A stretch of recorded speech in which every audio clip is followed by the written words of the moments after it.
Very clearly आणि खरं naturally सांगू, मूव्ह ऑन मी अजूनही झालेली, हे असं होतंय, मूव्ह ऑन अजूनही झालेली नाही आहे आणि मी कदाचित होणारही नाही. ॲज अ काय म्हणू शकतो, म्हणजे त्या भागामध्ये, कारण तो भाग आपला दुखता भाग आहे. बरोबर. ठीक आहे. आता जे काही घडलं तो खरं तर अगदीच शॉर्ट फॉर्म मध्ये सांगायचं झालं तर जे घडलं it was very unfortunate. Of course I बाबा इन्व्हॉल्व्ह होते आणि आई बाबांचा डिसिजन होता म्हणून मी तो घेतला. पण त्यानंतरचं जे सगळं झालं किंवा ॲज यू सेड की लोकांचं तुमच्याकडे बघण्याचा दृष्टिकोन बदलतो, लोक वेगळ्या प्रकारे गुड बॅड और अगली ह्या, आणि especially I think me especially पण नाही म्हणणार, goes for both man and a woman.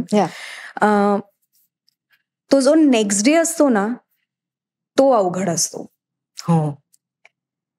ती जी रात्र असते ना ती रात्र अशी म्हणजे संपतच नाही. एकदा तुम्ही ते ओव्हरकम केलं ना की तुम्हाला कोणीही थांबवू शकत नाही.